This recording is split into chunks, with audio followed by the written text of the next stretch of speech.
Today we meet Suriati Supani. She is a fantastic person, bubbly, open, straightforward, and since she relocated from Singapore to Norway, she has established a travel company called Scandiplanet. Scandiplanet specializes in the Southeast Asia market, and they guarantee people a wonderful chase after the Northern Lights, including many other activities. Now, we want to know, how did she start a travel company? What did she need to start it? What was the inspiration? And, how does she deal with it? We want the good stuff, the juicy stuff, the background story. So join us right now as we welcome Suriati. I'm so excited today because I have a friend and a female founder on stage. And she focuses on an area that I absolutely love besides design, and that is travel. Welcome, Suriati. Thank you, Laverne. Happy to be here. So tell me a bit about where you grew up and where you live and how you got to be here today. Yeah. So I came from Singapore. Born and raised in Singapore. City is a very small city. It's a concrete jungle. And then, because of love, right? Yes. I was brought here, flown over from the concrete jungle of Singapore to the mountains and the hills of Norway, all because of love. And I guess it's fated. I'm meant to be here.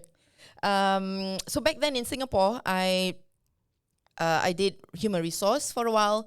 I did research. I enjoyed doing that.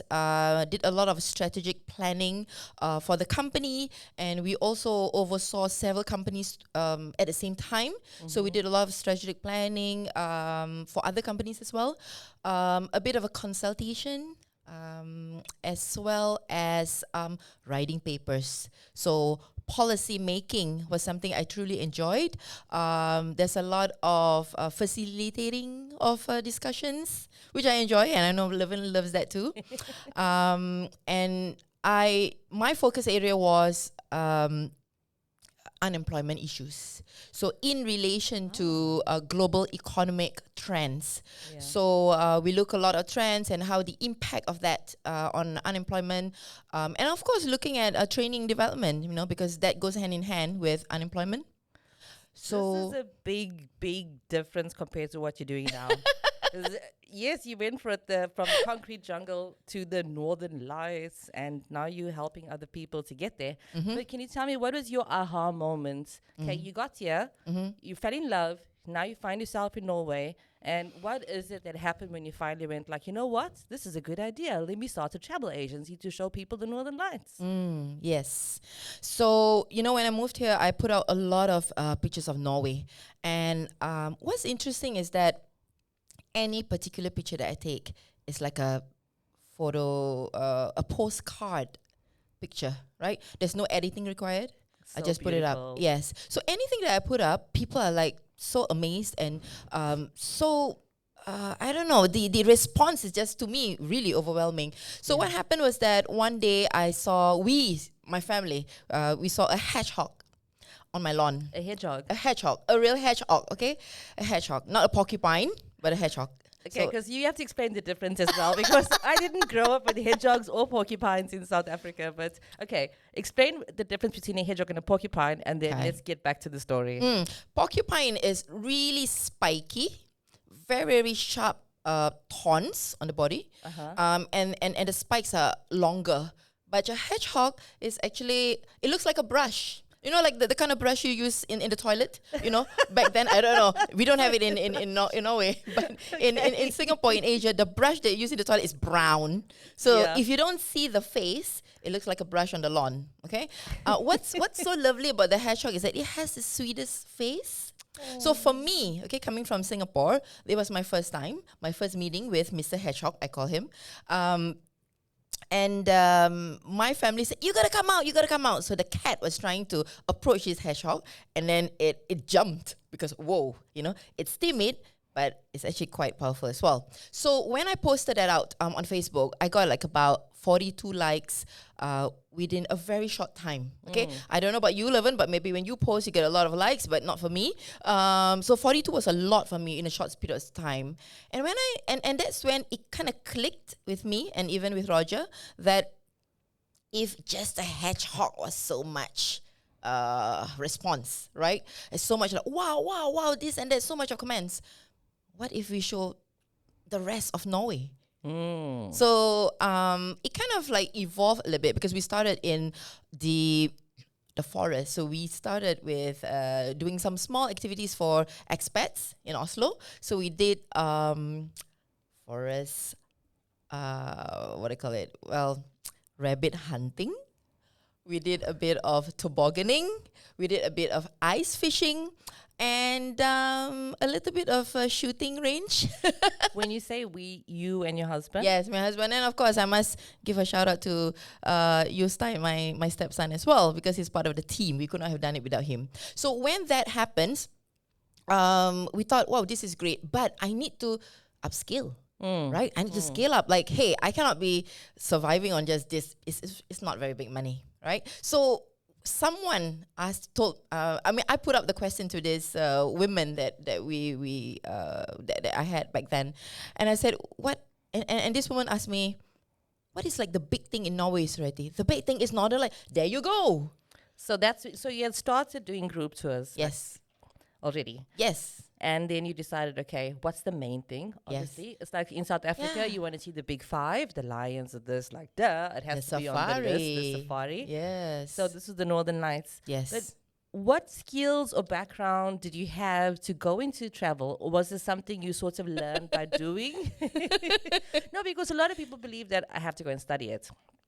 And I must say, because we met before and you've had this company since 2015, I was so inspired by your story to think that you can move to the other side of the world and start a travel agency, and it goes well for so many years, that I actually went to study travel 2 years ago. I know. I was very intrigued by it. Wow. Yeah, I was like, when you love something, you just go all in. But you don't. So a lot of women think that, oh, I have to have the education. I have to have this. I have to tick all these boxes before I can start. Was that your process? Or if not, how was your process to get to start in the company?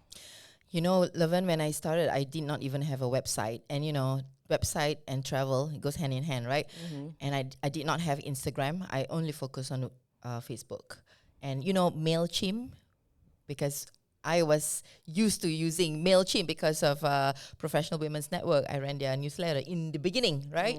And I basically created this PDF and I posted it on Facebook, but I had a company page. So I basically did that. And then I had people clicking on that MailChimp to say that they want in, as in they want to hear more of news and stuff. Yeah, and sign up for some sign up for more newsletter. Like did you take your experience from working in Singapore companies to this company? Or did you also study travel or something in addition? I did not study anything on travel. I love that. Please say that one more time. So everybody can hear. I did not study any single thing about travel. But I did my MBA.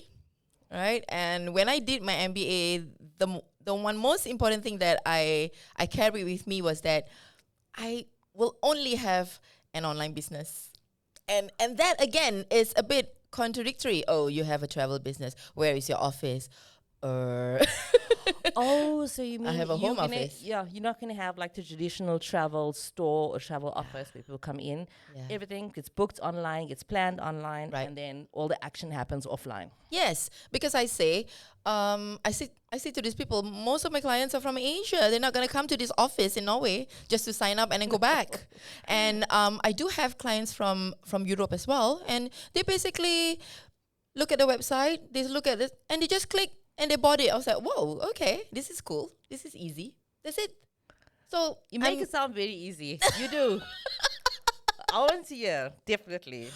That is the part that sounds easy and fun. What challenges have you had in the process? I specifically would like to know my previous guest mentioned psycho-emotional situation when you move to another country and you want to become a businesswoman and you're going to introduce the rest of the world to it.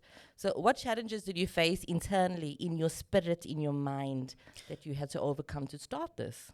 The most important thing is managing my own anxiety.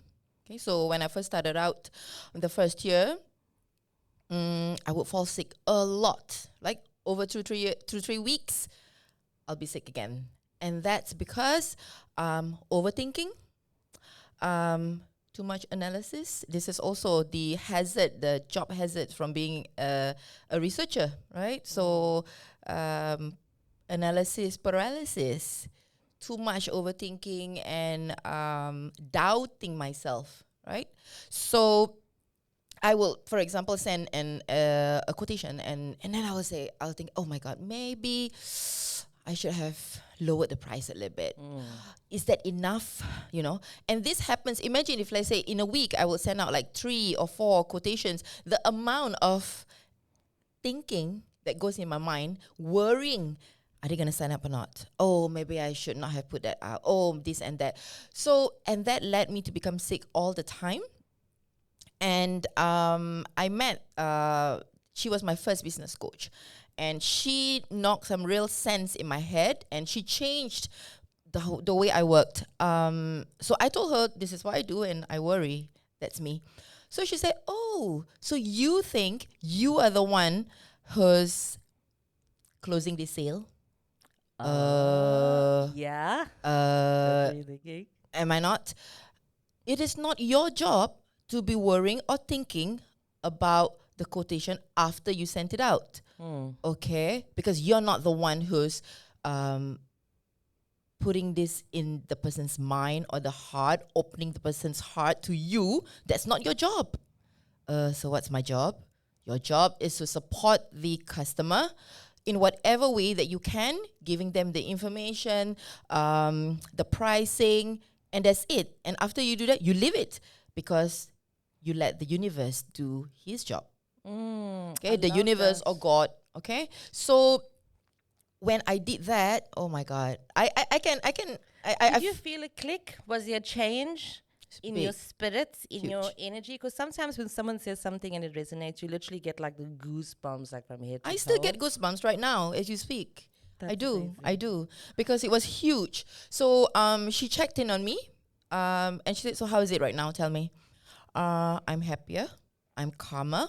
So what do you do after you send the quotation? I let go and I move on to the next one. That's I love right. that. You know, my mom always says, make space for divine intervention. If you desire something, like your clients desire to see the Northern Lights in Norway, you let it go, right? Yes. You can't plan. You can think of maybe 5 to 10 ways you're going to get to see it. But my mom says the universe can think of 50 or 100 ways. And if you try to over-control the process and over-analyze the process, there's no space for that magic to happen. Yeah. And in this case, for the will of your clients, because their desire is to see it. And if you had to sort of give them space to allow that desire to be fulfilled and then for them to appreciate it and own their choice in wanting to pay that quote. It's a dance, right, Laverne? We are dancing with God or the universe. He wants us to do well. But if you are doubting that he's going to be supporting you, that you think you are the only one who is 100% from A to Z making this happen, oh my goodness. Exactly. And where does it come to, though? I used to think, you know, some people say it's perfectionism or it's control. Yeah, but what lies behind that, you know? For myself, I felt like for me, the same thing. You said a quote and, you know, oh my God, are they going to not see the value in the design I did? Yeah. They can find a cheaper logo online using AI for like $2 or something. Why you think you don't want to pay like ad agency fees? But it comes down to, and I've mentioned it before in other shows, that the more we value ourselves and understand what we bring into the world and the universe and to God, the more other people feel that value and they show it in what they pay. And someone said when people pay, they pay attention. Oh, you know? I love that. Oh, goosebumps now. I want to add a little bit. And you know, she says your job is just to support. And even if that client does not buy from you. It is still your responsibility to support them. And you know what I realized? All those clients who did not buy from me, they gave me something. Okay. They led me somewhere. Like for example, I'm open and I said, oh, okay, so I don't think we'll be buying this. Okay, so you found something else? Yeah. And for example, one client was telling me, no, I wanna stay in this igloo. I did not know that there's an igloo already in Tromsø. So I learned it from them, right? It's a growing experience because I'm busy closing sales. You grow up seeing like the Eskimo in the book and the igloo and the snow and the bears and the northern lights. So I understand that they want to experience that as well. Exactly, because we have it in Finland, but we don't have it in Tromsø until recently. So then they opened up a lot of things. So all those people who did not buy from me, they sent me something, they sent me somewhere, or they opened up another more aha moments for me. And it's a learning process. It is. So I never lose. So even though they don't buy from me, they gave me something, I gain. At the end of the day, I still gain. Amen. Amen. And you mentioned anxiety being one of the challenges you had to overcome. Were there any others? I was looking for partners in Singapore, right? Because because I thought like, okay, so I'm starting out here, so perhaps I should be collaborating with partners in collaborating with other companies, probably in Singapore. But I'm a newbie. They were not really interested to give me the time of day. And mind you, I came all the way from Norway to Singapore. They didn't take that into consideration. Like, doesn't matter. Like, who are you? You know? So when I realized that, oh, how am I going to take this off then? One kind soul, again, right? I mean, you're always guided. You're always supported. So one kind soul came to me in the form of another coach. And he said, then you make it out on your own. Really? I can? Yeah. What does it entail? Marketing? You're doing that already. Just push it up. Amp it up. And when I did that, I had a lot of people who were supporting me on Facebook. I had so many friends on Facebook in Singapore who were blasting my posts. Some posts were like a few hundred. I think I remember some posts were, I think that I had an igloo, picture of an igloo. And that was in relation to a package. I remember it was like about 50 overshares. I kid you not. Wow, that's amazing. Because in advertising, word of mouth and personal recommendation is just gold. That's what people want. Yeah. So your network, so you pivoted, you were like, because everyone thinks, oh, I need a partner, someone with capital, someone that can invest, someone that has vision. And you don't get that. And then using your actual network and resources. I like that. I found myself that there's so many times I should have done that. And I didn't. Yeah. And I use the excuse of not finding this big person in authority to validate my idea as a reason not to do it. Yes. And I didn't realize that the value of the people I already knew, you know? You can take friends and people that you know for granted. Like, we've known each other for years. And it can easily be like, oh, yeah, that's just her. But no, I need to find, you know, that stamp of approval from someone in a businessy world or some hierarchy. I've noticed that this attitude usually comes from people that have grown up in a country that has a very strong hierarchy, authoritarian system. Yep. And that's the way it is in South Africa. And it takes a while, to get past that. It took me years of living in Norway to not be scared of white middle-aged men in a suit and think that they had the power to decide everything. And if they don't think my idea is good, then my idea is shit, and I need to go back. Laverne, I don't know if it's okay for me to talk about this, but I remember that time at the cafe, we were talking about that picture of us, you and your black jacket, black leather jacket, I remember. And you sat there in the coffee shop and tell me, you know what, I don't know when I'm going to get a promotion. Like, this hierarchy, there's so many men above me. I don't know when I'm going to be getting this promotion. And I told you, so do it yourself. Quit. And I was like, are you kidding me? How can I quit? And I remember this moment very vividly. I was sitting in a bus from Firing going to Oslo, and you called me. There was no one on the bus. I remember it was an empty bus. And you said, I did it. What did you do? I quit my job. And I said, congratulations. And then you said, you're the only one who's saying congratulations. Everybody else tells me, are you crazy? You have 2 kids.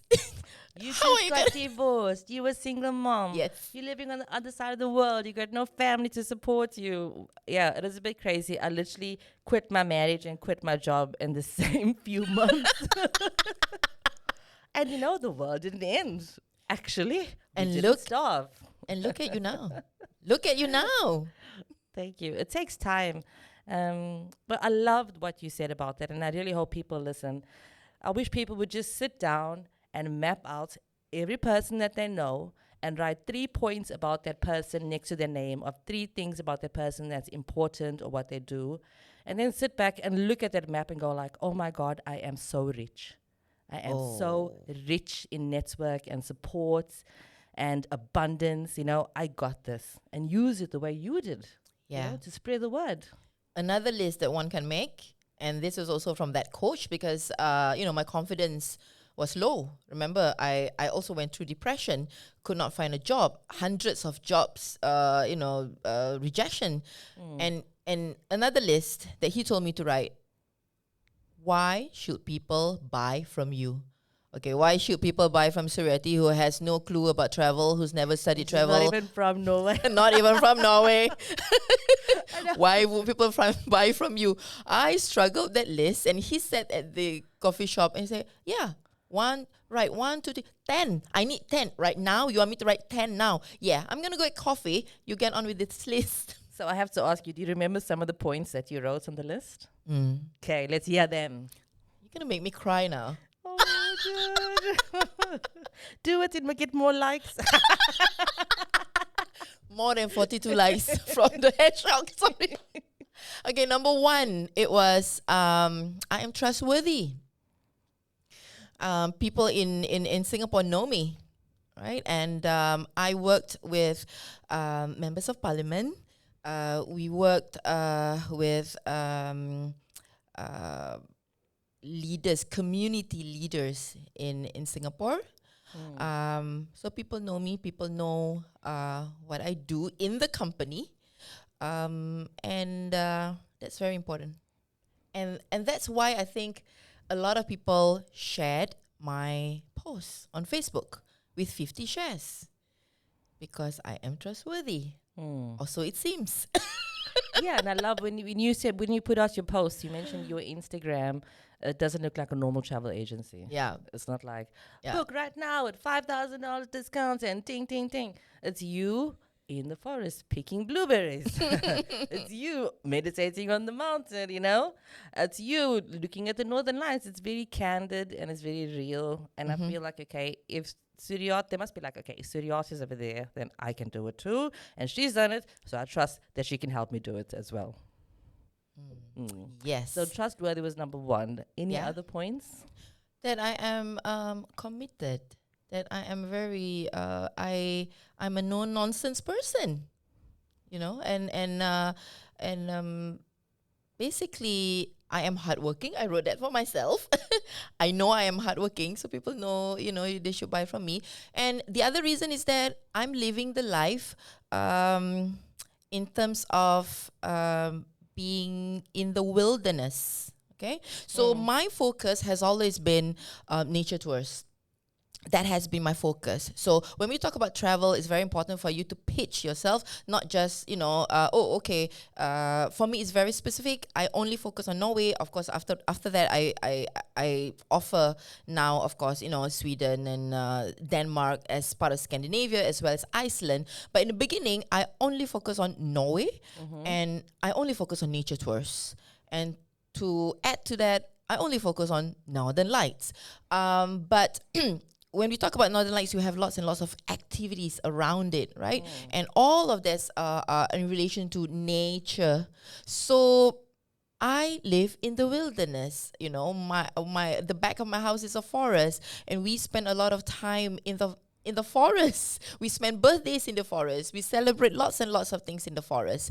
Oh my God, you sound like Red Riding Hood. Yeah. No, but because when I see you now dressed up and you come from Singapore, which is like one of the most cosmopolitan cities in the world, I think it's so inspiring. I hope more people and women all over the world, understand you can have that, combine the two. Yes. Have the life of nature, have the business, travel, be an entrepreneur, do all the things that you do, and be glamorous and sexy.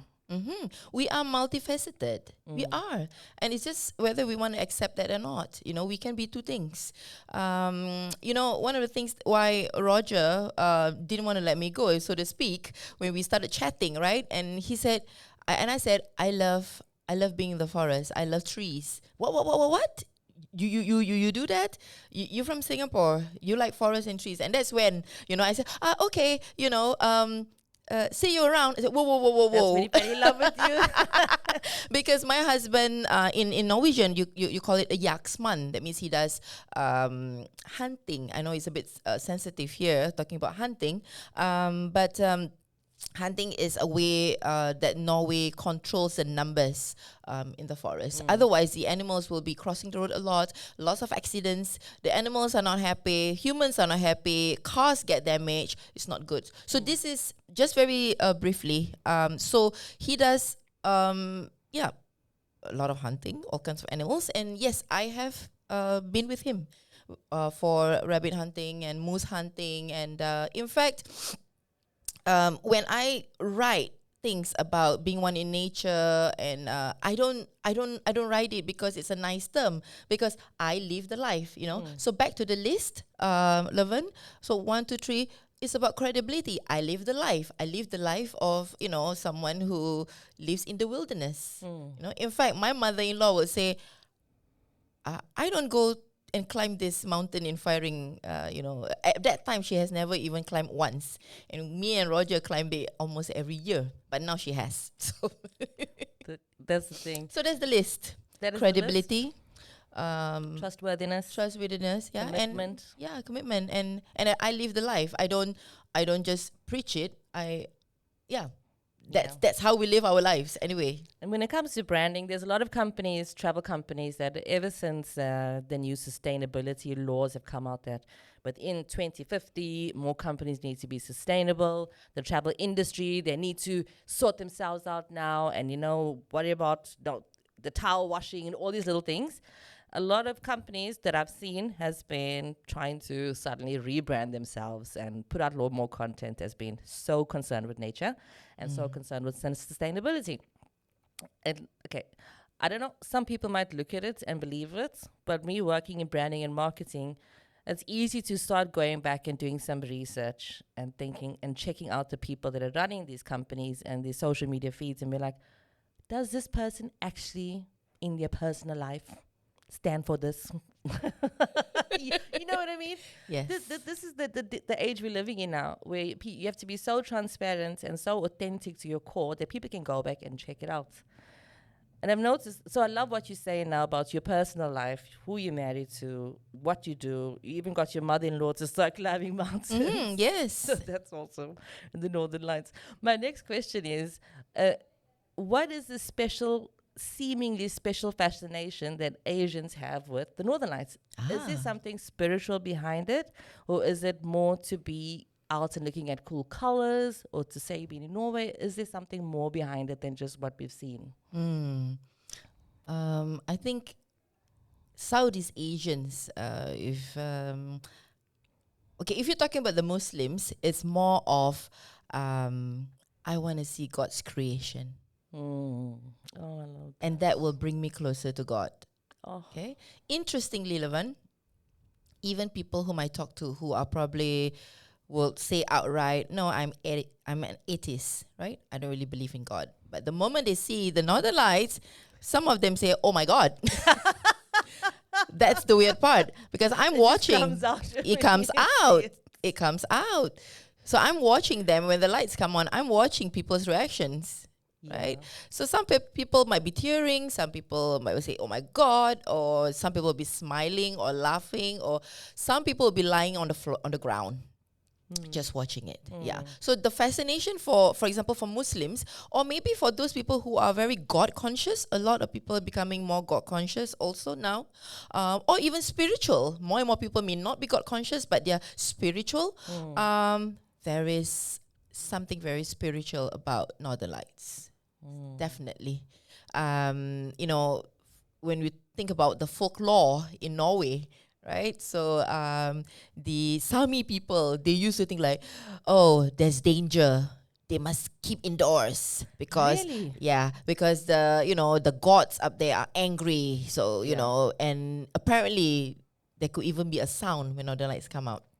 Okay, and I also understand from the locals up north. They tell me that when the Northern Lights come out, people say in the olden days that there's some spirits are moving around.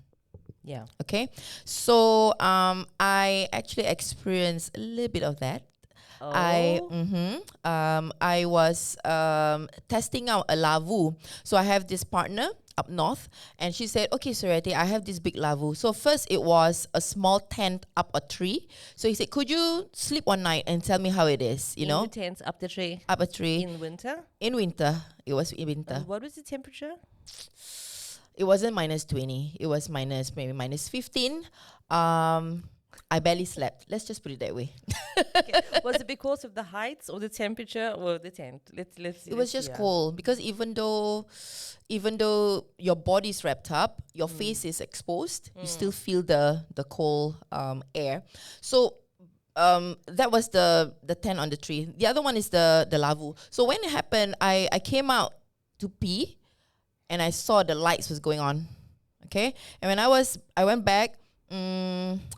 I could sense I did sleep, and I felt like the pressure on your body. Yes. Right, that experience, and I felt a bit disoriented. Like, where am I right now? But I sensed right away something does not want me to be there in the lavu. So it wasn't like a good feeling. It was not a good feeling. So perhaps it's true that when Northern Lights is up there, then there's some spirits moving around. Okay. Closer to the other side. It could be. It could be. So that's that. I'm sorry. I'm supposed to talk about the wonderfulness of Northern Lights. I'm just kidding. No, we want the realness. That's The realness, yes. I mean, the funny thing is that the Northern Lights appears now in one of the countries that are also some of the most atheist countries in the world. And yet, I feel that there's many other countries that don't have the Northern Lights that actually put a more spiritual significance to the experience of it. So from South Africa, we also believe in ancestors. That instead of, angels, you don't have like these golden angels with the sword coming out from heaven, but the angels are your family that died before you, and that you call upon them if you need something, or if you need help, or if you need guidance. And obviously they want to help you because they want to protect the lineage, going on and on and on. So in some way, if I always think that if I did see them, and I've been living here 15 years and I haven't seen them yet, what's my excuse?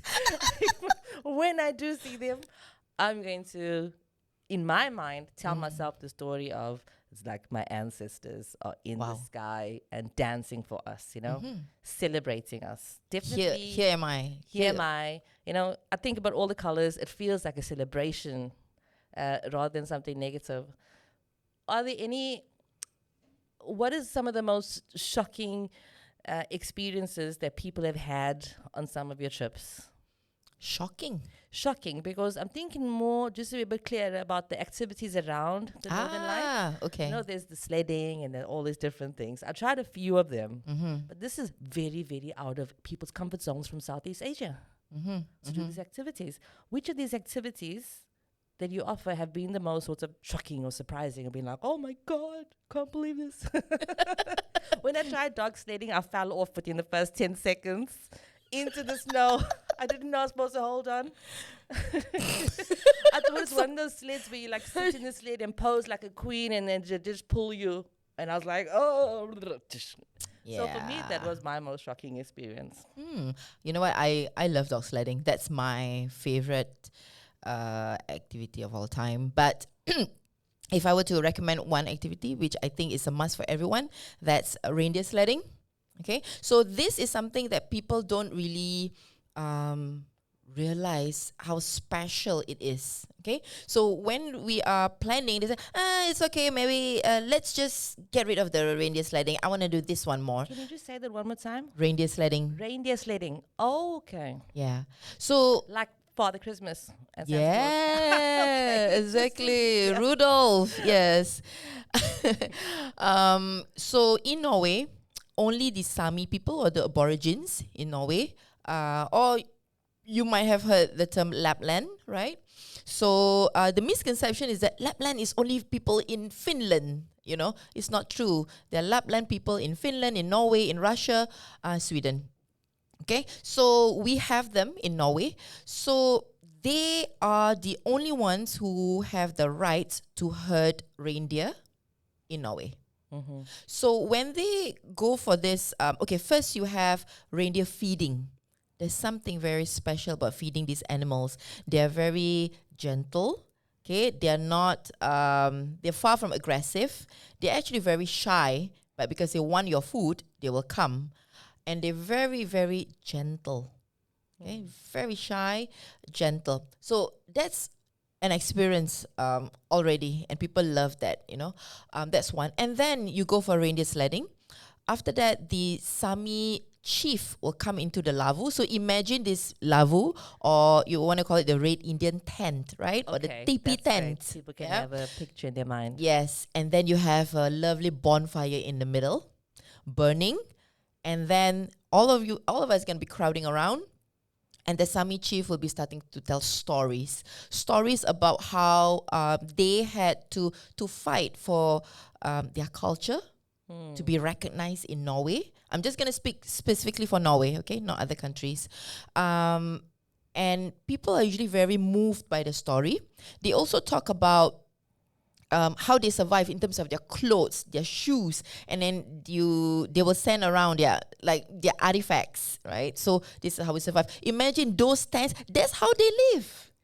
That's really how they live. So how thick their shoes were, and they sew with the leather from the reindeer. The most important thing, Laverne, this is the best part, when they start singing their yoik. That's when people start to cry. So if you want to ask me what is the one that's most shocking that they never expect, because they tend to underestimate this particular activity, and I will always say my recommendation is that keep the reindeer. You want to let go for other things, you go ahead, keep this one, because this one is, you get to understand the history of Norway as well. The beginning. And when they sing their yoik, after they have told their stories, their struggle, oh my God. And we don't know these words, this yoik. We don't understand the word, what he's singing. Exactly. And because they put the energy and the spirit in it. So I feel like it literally opens up a portal, that into another space and time, something that's timeless. And when it comes to people of different cultures and languages and backgrounds, once you connect to spirits, you start speaking the language of spirits, it doesn't matter what the language is or what the words are. It's that connection. Yes. That super deep connection. Like we say, take me to church. It's like, take me there. So it's that. So that's a service that you're offering in your business. That's not something you can really write about. Like, I will guarantee a spiritual connection where you'll start crying. You'll love it so much. But and those people who are very tough. Oh, I'm not gonna cry. I'm like, oh yeah, they will be. You will be hearing the sobs, the sniffs. You will be hearing this even from the men. Even from the men. Yes, you will. So that's something really special. I love what you talk about in terms of the energy. When you go into around the Sami people, they have a very different energy as well. And like I said, it starts with the feeding, the gentleness. How Rudolph. The funny thing was, I asked the Sami chief, so what do you do in Christmas? Yeah, we take all of them and put on the sled and we fly on the sky. Fly in the sky. Deliver gifts to everyone around the world. It's actually we that's doing the work. Yes. So Yeah. So I that's love your enthusiasm for this. You know, I feel like this is what made me go and study travel. You know, you love what you're doing. You talk about it so openly. You've got such great stories. You explain so well the joy and the value you can offer to people. What I would like to know is, you went from working full time in Singapore, completely now involved in Mother Nature, soaked up in this, learning to start your own businesses. What do you feel have been some of the sacrifices along the way, business wise? yeah. And this is with regards to income and time management. Yeah.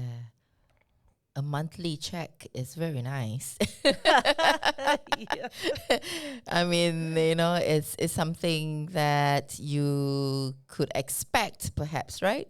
But the trade-off is that you get to redefine yourself. I had to come to terms with it, that working person, because I was applying for research jobs still, In Norway. because that's Once what you I moved knew here. how to do. Yes. Right? So I thought that's my expertise and I could do that here. But it was time for me to redefine myself. And I had to just accept that that role is done for me. I have to shed that. I'm no longer the researcher, Suriati the researcher. I'm going to be Suriati the business person. So when you adopt that identity, it's IBA. Identity, beliefs, action, right? It's all connected. Love that. So when you adopt a particular identity, you just got to live the life. So the perks of being of being a business person, I get to sleep longer. Hey, you know. I get to sleep as long as I want, right? And earlier in the earlier period of starting my business, I was a real owl, so I would sleep around 3 or 4 In the morning? in the morning, because after I have dinner, my husband go to bed, and then I will start again at about 10:30. And then that's when my clients will get up around midnight Norway. They will start getting up at 6. And then when they get up, they will ask me lots of questions. So I will just, pop, pop, pop, pop, pop. And then when everything's done, I go to bed. Yeah. And I will get up around 10 or 11. I will get up 10 to 11. And that's to me like, wow. You don't get that. You don't get to do that. But, when you want to keep a marriage, then you cannot be holding on. No, you can't be just asleep when he wakes up every morning. Yeah, you cannot be getting up at the same different time and going to bed different time if you want to keep a marriage. So yeah, things are different now. But I still have very good sleep. So that's a sacrifice in terms of the monthly paycheck is always good. But you know what? The trade-off is that I get to reinvent myself. And I think for all those listeners who get the opportunity, I mean, let's not say I have to move, it's more like you get to move to another country and redefine yourself. How exciting is that? So that's the trade-off, That's the trade-off. I say that when I left South Africa, like you left Singapore, as a flower, this is me trying to explain it to people that have never had to relocate to another country. You were this tropical flower growing in this humid atmosphere. You're used to the amount of sunshine you get, the rain. Your roots are connected to all the other plants and flowers around you. You live in this ecosystem and this climate. And to move to another country, especially for love, like I also did, was being, literally being like, you dig yourself up and you replant yourself in a climate that is literally the opposite.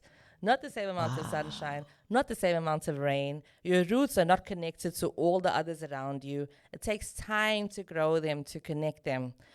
Do you think that tropical flower will survive in a cold country? No. No. And what do you have to do to survive then? You have to adapt. Yes. All plants that be taken to other parts of the world, the ones that adapt their genes, adapt the way they look, adapt to survive. They actually become a new species, a new version of themselves. And that is exactly what you did. Yeah. You recreated and you grew your identity to fit into the emotional climate and the physical climate you found yourself in, let alone the spiritual climate, because that's also different. Definitely. Totally different. One of the things that made me more sure why I'm here. I love what you talk about in terms of the roots, right? Because I stumbled upon this chakra exercise. Okay, Yeah. so think about your tongue. You know, is it easy for you to deliver, express yourself? Think about your feet, the roots entrenching itself to the ground. I could not do it, Laverne. I could not do it. My body was negating it. Yeah, because your roots were literally, you were literally uprooted. Yes. And it takes time to build that connection. But you definitely have. And for me, what I pick up is that you build it by offering it to other people. You know, by bringing in other people and offering and sharing the joy of being in the most beautiful things that actually made you build your roots and connection. You know? Yes. That's what I say. We, especially as women in business, when we serve others and spread the joy, Yes. we end up helping ourselves become more rooted. Me Yes. starting this podcast, I want to promote female founders like you, but it makes me feel wonderful and makes me feel like I have a place and I'm doing the right thing and I'm in the right place and it all means something and there's a reason for everything. We are intermediaries. We are messengers. You know, our job is to relay something good. It doesn't matter what it is. For Laverne, her job is to relay the most important thing, the B word, which is branding. That's your job. That's the message, which is you know what to say. You know, and others are like scratching their head. How do I do this? That's true.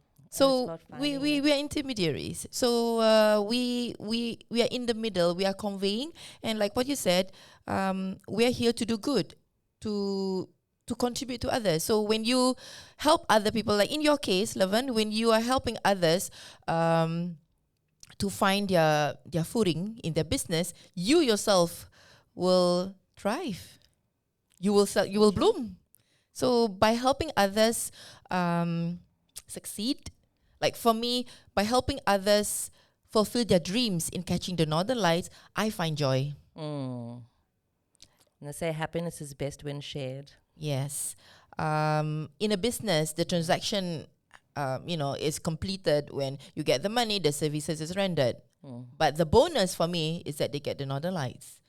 Technically, when they go on the northern lights chase, technically, well, the transaction is done. You know, I get the money, you go on the trip, but whether they see the northern lights or not, that's not within my control. That's God's job. If you told me you had a remote control for the northern lights, then I would not believe you. As much as I would be impressed. Well, I think we have also been very fortunate to have a very high success rate. Yeah, because you said you have 85% success rate. Yes.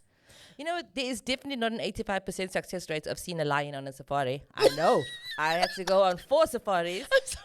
And I'm from South Africa before I got to see a lion. It was in the last one. So what is that? It's 25% or something out of the 4. So that's great. But now we spoke about the business part and the joy that you can share and, you know, finding yourself through helping others. What can you share with other women that are thinking of going into this industry and starting for themselves? What are your top 3 tips for someone wanting to be a female founder in the travel experience industry?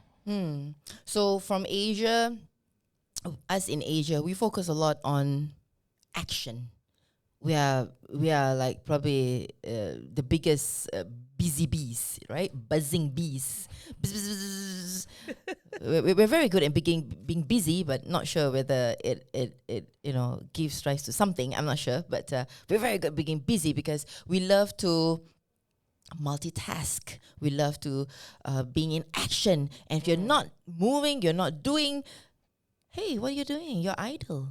Okay. So on the contrary, if you want to be, in my opinion, if you want to be an effective entrepreneur, learn to be comfortable to be in the quiet. Okay, so I will not have survived. So much has happened. Yes, like Laverne, you said you make it sound easy. It's not. I mean, yes. I mean, there's so much of challenges. Goodness gracious, my closest friends who have been with me through thick and thin, they know what challenges. The crying. My husband, he will have a long list of things to say what I went through, but the most important thing for me is your internal work, okay? It doesn't matter what you choose to do, meditation, journaling, just keeping in the quiet and giving yourself the amount of time to just be by yourself and in your own thoughts. The last one, maybe not many people have heard it, tapping. So tapping came to me at a point when I was at the most low, where 1 year my business was like, boom, it was really high. I achieved the target that I wanted in terms of the income, and then next year, bang, it went down, right?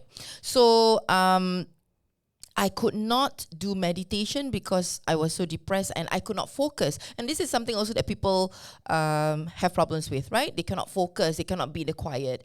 I could not meditate. I could not, visualize because I was so scared. Like, what's going to happen to me? So this is where tapping comes in. Because tapping does not require you to...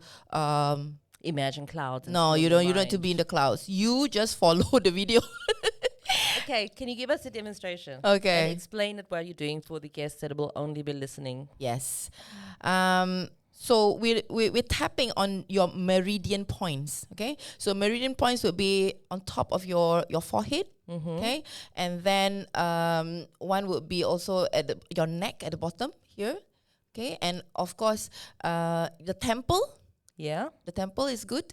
And the other one is, of course, your hand. Also, you can start. You can do a chop. Okay. Usually, when they do the tapping, they say, "Let's start with the tap on your wrist," and then you say. The thing is, the best part. You don't even have to invent these words. You just put on the video on YouTube, and you follow. For example, okay, if you at that time I was struggling financially, so it is easy for me to make money. Okay, people love to buy from me. I give good value. I always give good value. It feels amazing just doing that a little bit. Right? It really does. And I love that because everyone's telling you to meditate and everyone's telling you to visualize, but it requires so much just to actually start doing it. You know what I mean? Yes. So if you're in a state when you're completely frenzy and freaked out and depressed and you still got so much restlessness in you. You don't know where to sit or stand or go out or sit down or sleep or nothing. Then be there. Then the tapping, that's a great idea. It'll be funny for you to do it in the bus though. But to be tapping in the bus. If anybody dares to make a video of themselves tapping after listening to this, please send it to me. Tapping in public. I would want to hear it. Yes. Then I can send it to Suriati. Yes, and then I'll send one more. If you do it in the bus, then I'll do it in the bus and I'll send you mine. There we go. It's like a tapping challenge. Tapping in public challenge is on. Yeah, so the internal work, Laverne, is most important. Okay, so that's my point of view. And if you cannot serve from an empty cup. And I learned this the hard way, okay? I have very good clients and I may also have, not so good clients. So, but it all boils down to, I realized I was not in a good place. My cup was empty and, depleting in terms of energy. And I was not conscious that I need to make sure that my cup is full. And I allowed, maybe for any situation like that to happen. So serve from a full cup, take care of yourself first. And some people will say, oh, you need to have a very good network and blah, blah, blah. At the end of the day, if your energy is not good, I'm sorry to say this, you're no good to anyone. And my husband called me out on that at that point of time when I was very, very depressed, right? I was like moping, blah, blah, blah, and just floating. And he said asked me, are you happy? I'm okay. I'm just, attending to the boys. You're not happy. So if you're not happy, you're not able to serve your family or people around you. So take care of yourself. If you need the sleep, sleep. If you need your space, do that. And do your internal work, the affirmations, the tapping, the journaling. If you can, your meditation. That helped me a whole lot. The meditation. When I discovered it, there's no going back. That's my there's no non-negotiable every day. So my husband understands when I wake up in the morning, I will only come out from the room after I finish my meditation. Yeah. That's my non-negotiable. Non-negotiable. Lovely. I want people to make up a list of their own non-negotiables as well after listening to this. Yes. And can you please let people know, people now that want to see the Northern Lights, because we have listeners from all over the world, and me as well. I'm going to be on the list to go and see them finally. Can you tell them about where they can find you or anything specific that's coming up in the next months that they can book? Yes, I actually do have a group tour in October. So for those of you who are interested, who I know it's kind of an odd time and maybe last minute, but you know what? Sometimes things just fall into place. You never know. So if October suits you well, let me know. We do have a group tour up north. And this time around, we are going to be combining Geiranger Fjord and Trollstigen. Okay. Oh, that's amazing. So why the combination? Geiranger and Trollstigen, they're going to close at the end of October.